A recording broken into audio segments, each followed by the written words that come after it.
2020. Union Cabinet approved the New Education Policy 2020, paving way for transformational reforms in both school and higher education sector of the country. The new education policy was launched on Wednesday, July 29.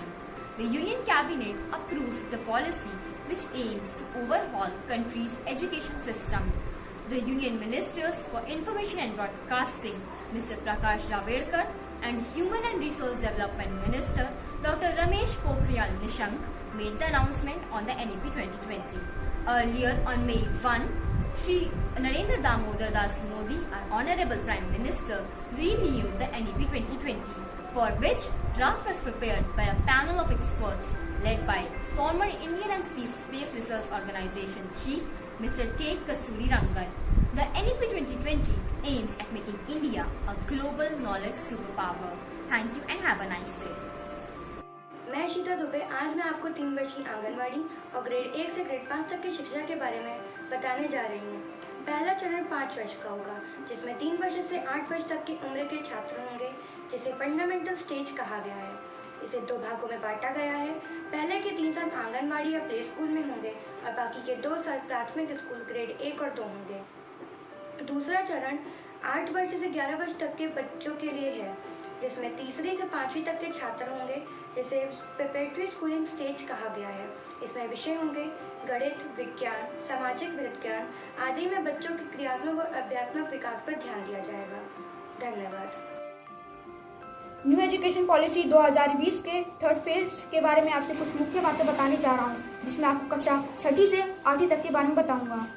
तो कक्षा 6ठी से 8वीं तक middle stage होगा, यानी इस stage में छात्र को तय पाठ्यक्रम मुताबिक ही पढ़ाया जाएगा और कक्षा 6ठी में ही छात्रों को कंप्यूटर कोडिंग सीखने का भी मौका मिलेगा।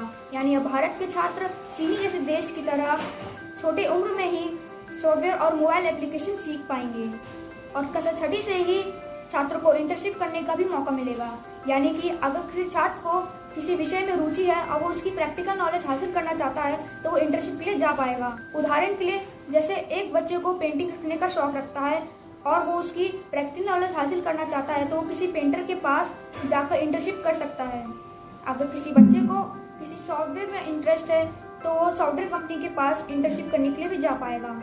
और अब ट्यूशन और कोचिंग के जरिए रट्टा लगवाने की आदत को समाप्त कर दिया जाएगा। अब स्कूल निश्चित फीस से ज्यादा पैसे आपसे नहीं लेगा। थैंक यू, धन्यवाद। नमस्कार, मैं प्रभा कुमार साहू आज आपको नई शिक्षा नीति यानी कि न्यू एजुकेशन पॉलिसी 2020 के बारे में बताऊंगा। मैं आपको हमारी केंद्र सरकार के द्वारा जारी किए जाने वाले नए फॉर्मेट 5+3+3+4 में जो लास्ट स्टेज है उसके बारे में बताऊंगा। यह स्टेज 4 वर्ष की होगी, जो कि कक्षा 9 से लेकर 12वीं तक की होगी। इसमें छात्रों में विश्लेषण की क्षमता को बढ़ाया जाएगा और इसमें छात्रों में किसी विषय को लेकर गहरी समझ को पैदा किया जाएगा। इसी के साथ साथ जो हमारा स्ट्रीम सिस्टम अभी तक चलता आ रहा है उसको पूरी तरह खत्म कर दिया जाएगा। मतलब कि अब से अगर कोई कॉमर्स का छात्र है और वह इतिहास के साथ में पढ़ना चाहता है तो वह पढ़ सकता है, या अगर कोई आर्ट्स का छात्र है और वह कॉमर्स पढ़ना चाहता है तो वह पढ़ सकता है। इसी के साथ साथ जो हमारी परीक्षाएँ हैं वो अब 2 सेमेस्टर के माध्यम से होंगी, जो कि बहुत ही अच्छी बात है क्योंकि इससे अब बोर्ड का बोझ भी कम हो जाएगा। धन्यवाद। सुप्रभात, मैं ईशान मोरे कक्षा 9वीं का छात्र। आज मैं आपको बताऊंगा कि नई शिक्षा नीति 2020 लागू होने के बाद कौन कौन से बदलाव उच्च शिक्षा में होंगे। सबसे पहले उच्च शिक्षा मल्टीपल एंट्री एंड एग्जिट वाली होगी। इसका यह मतलब है कि अगर आप कोई कोर्स कर रहे हैं और उसमें से आपकी रुचि हट जाए तो आप वह कोर्स छोड़ सकते हैं और दूसरा कोर्स ले सकते हैं, लेकिन आपने उस कोर्स को जितना भी पढ़ा है उसके आधार पर आपको एक सर्टिफिकेट दिया जाएगा। दूसरा ये है कि अभी BA BSc 3 साल के होते हैं, लेकिन जो नौकरी के लिहाज से पढ़ रहे हैं उनके लिए 3 साल का, और जो रिसर्च फील्ड में जाना चाहते हैं, अपने देश के लिए कुछ करना चाहते हैं, तो उनके लिए 4 साल का ग्रेजुएशन और 1 साल का पोस्ट ग्रेजुएशन होगा। तीसरा ये है कि अब उच्च शिक्षा मल्टीपल डिसिप्लिनरी एजुकेशन वाली होगी। इसका यह मतलब है कि अब कोई स्ट्रीम नहीं होगी, आप अपने मन चाहे सब्जेक्ट चुन सकते हैं। चौथा ये है कि अब एक ही रेगुलेटर कॉलेजेस को चलाएगा।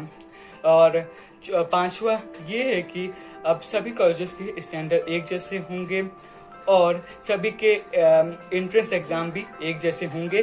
धन्यवाद। Today, I, Ritika of class 9th A, is going to explain about a topic of new education policy, which is education for pre-primary schools and grade 1 to grade 5. Preschool sections covering at least 1 year of early childhood care and education will be added to Kendriya Vidyalayas and other pre-primary schools around the nation, particularly in disadvantaged areas. Point number 2. The medium of instructions in school until class 5th will be either in the regional language of the state or the mother tongue of the child. Point number 3. Prior to the age of 5, every child will move to the preparatory schools or Bal Vatikas, that is before class 1st, which has an ECCE qualified teachers. At last, I would like to say that now we can hope our education system at par with modern countries and will be bright. Thank you.